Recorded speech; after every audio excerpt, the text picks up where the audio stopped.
Assalamu alaikum. Welcome to Taxometrics.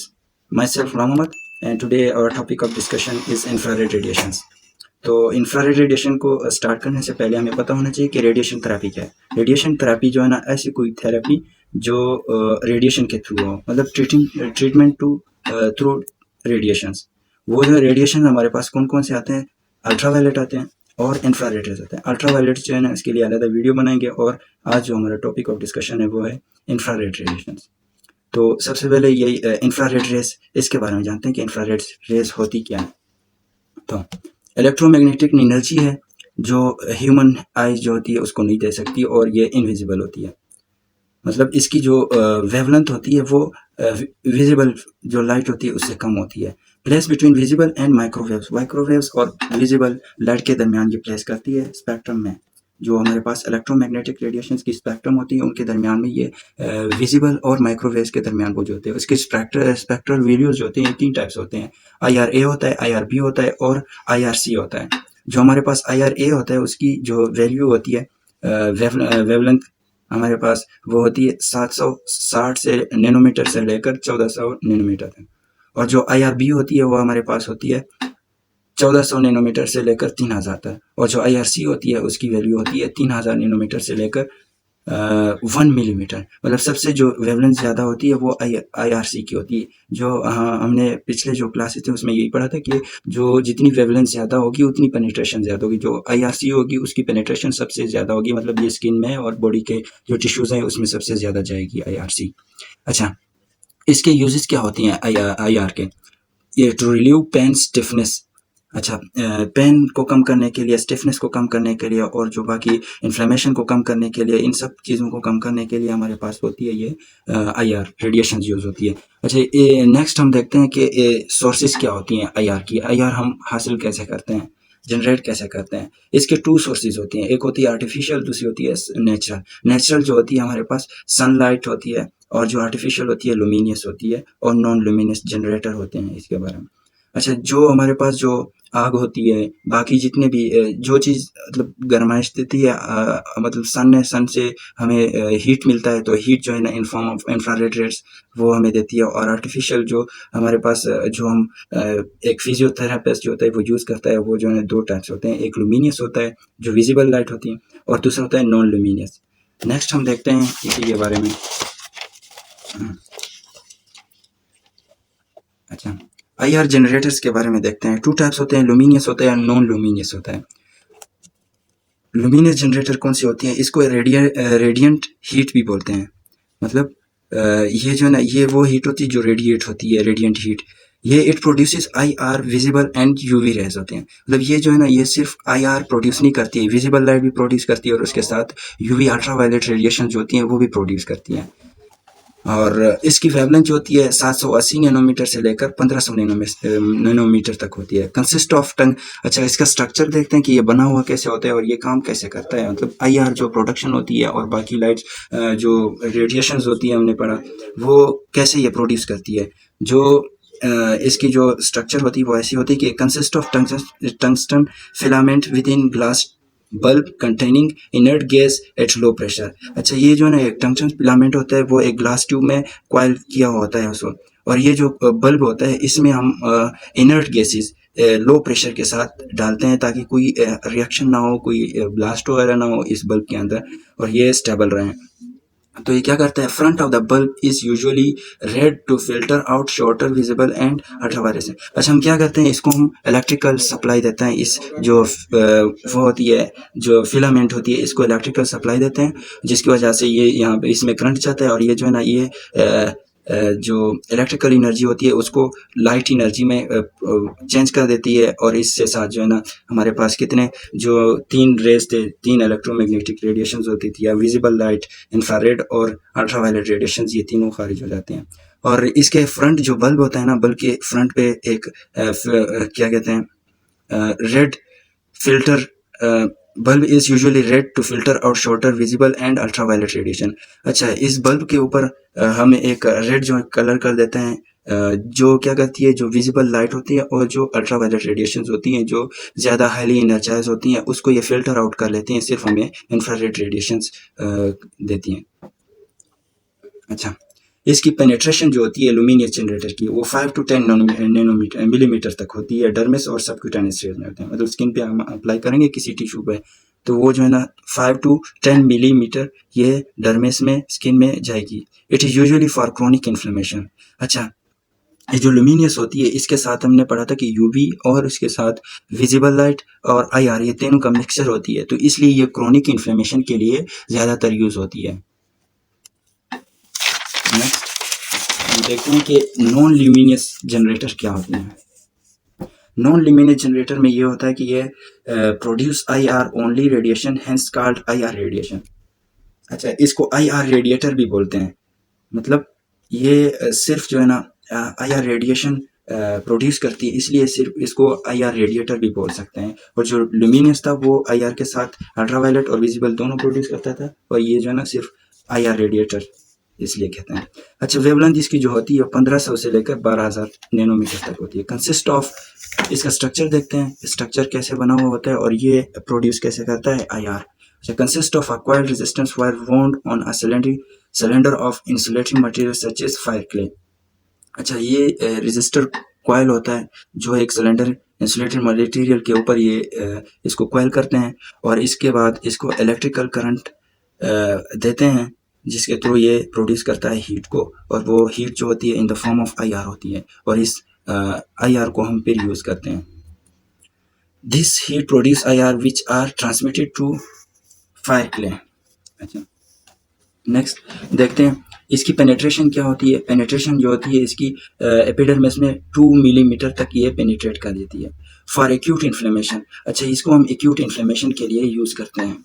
जो luminous था वो जो था ज़्यादा हाई था, उसमें रेज वगैरह ज़्यादा थी, तो इसलिए वो क्रोनिक इन्फ्लेमेशन के लिए यूज़ करते थे, और ये जो है ना ये इसको हम एक्यूट इन्फ्लेमेशन के लिए यूज़ करते हैं।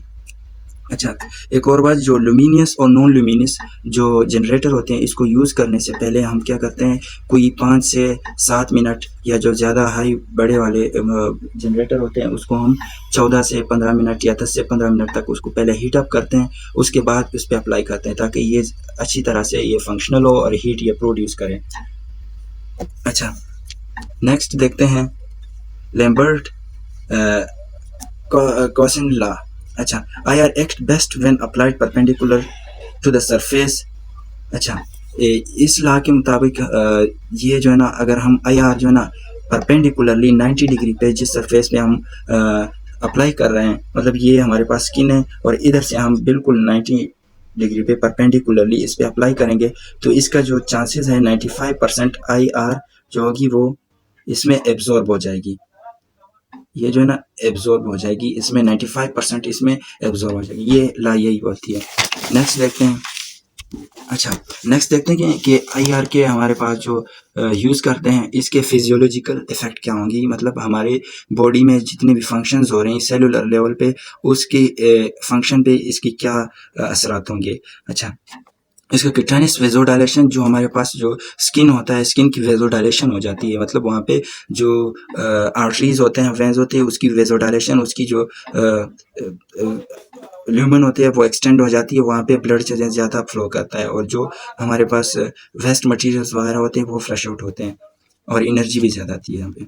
Increase sweating, sweet gland activate हो जाते हैं। स्वीट ग्लैंड एक्टिवेट होंगे मतलब आईआर पड़ेगी तो हीट होगा, हीट से स्वीट ग्लैंड एक्टिवेट होंगे और वहाँ पे स्वीटिंग आएगी और हीट प्रोड्यूस होगा।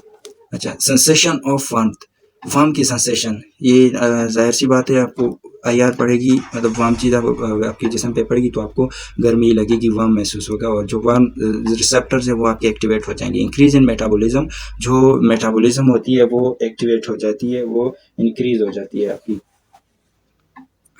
थेरापीटिक इफेक्ट इसके क्या होंगे। अच्छा, थेरापीटिक जैसे पेन रिलीफ होगा, वेस्ट प्रोडक्ट फ्लश आउट होंगे।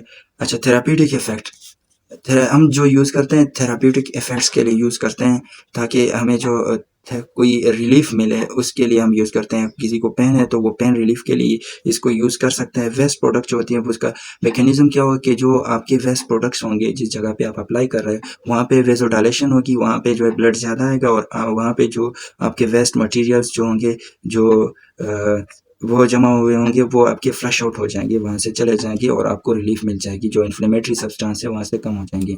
और जो मसल उसके बाद सेकंड पे मसल रिलैक्शन, जब आप हीट देंगे मसल्स को तो वो मसल रिलैक्स हो जाएंगी, जो स्पазम होंगे वहाँ पे कंट्रैक्चर्स होंगे वो रिलीज हो जाएंगे और वहाँ पे एनर्जी ज़्यादा टूटेगी तो मसल को एनर्जी भी ज़्यादा मिलेगी।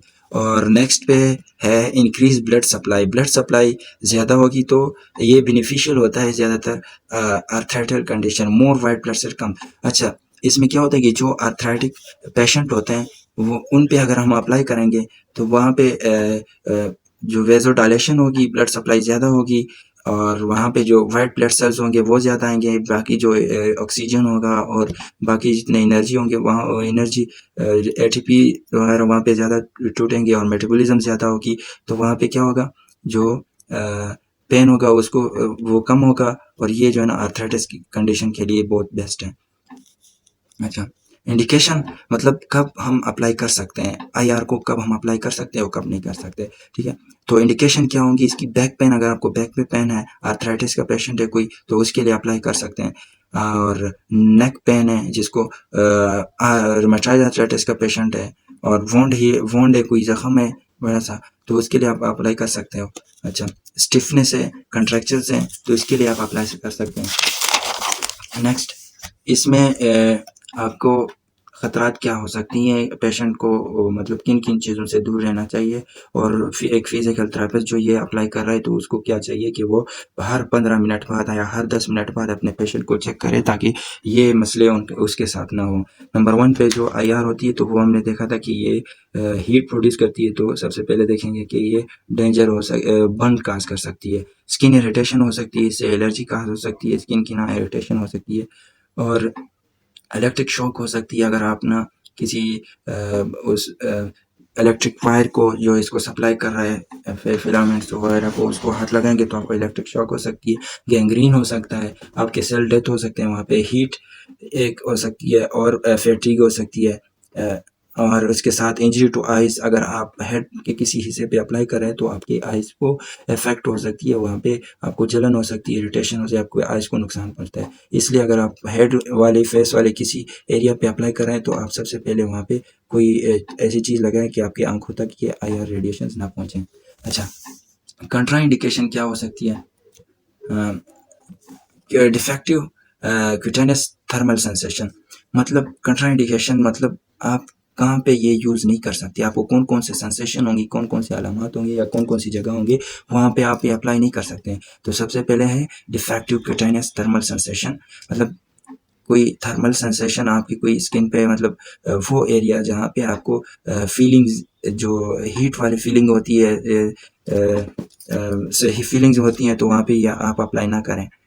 तो उसके बाद है डिफेक्टिव आर्टियल ब्लड सप्लाई, मतलब जिस जगह पे डिफेक्टिव आर्टियल ब्लड सप्लाई है तो वहाँ पे आप अप्लाई करेंगे तो वहाँ पे आर्टियल ब्लड सप्लाई और ज़्यादा हो जाएगी और आपको ये नुकसान पहुँचा सकते हैं। एडवांस कार्डियोवास्कुलर डिजीज, अगर किसी को हार्ट का कोई पेशेंट है और वो बहुत कम्प्लेक्स है और नाजुक सूरत हाल है उसकी, तो वो उसको भी आप ये यूज़ नहीं कर सकते। और मैलिग्नेंसी, अगर किसी को कैंसर है, मैलिग्नेंट कैंसर है तो उस पर भी आप ये अप्लाई नहीं कर सकते हैं क्योंकि ये मैलिग्नेंसी, ये जो मैलिग्नेंट सेल होते हैं ये अपनी जगह से हट जाएंगी या ब्लड फ्लो यहाँ पे ज़्यादा हो जाएगा और अपने साथ जो मैलिग्नेंट सेल होते हैं वो अपने साथ लेके जाएंगी। और एक्यूट स्किन डिजीज़, अगर स्किन की कोई एक्यूट डिजीज़ है, मतलब एक्नी है या कोई और ऐसी डिजीज़ है, इरिथमा हुआ पड़ा है पहले से, तो वहाँ पे आप ये यूज़ नहीं कर सकते। सुपरफिशियल इन्फेक्शन, कोई इन्फेक्शन हुआ है, बैक्टीरियल इन्फेक्शन, कोई और इन्फेक्शन है तो तो उस पर आप अप्लाई नहीं कर सकते हैं। तो ये रहा आपका पूरा टॉपिक इंफ्रारेड रेज। इंशाल्लाह नेक्स्ट टॉपिक के साथ आएंगे, तब तक अल्लाह हाफिज़। लाइक करें, सब्सक्राइब करें, थैंक यू।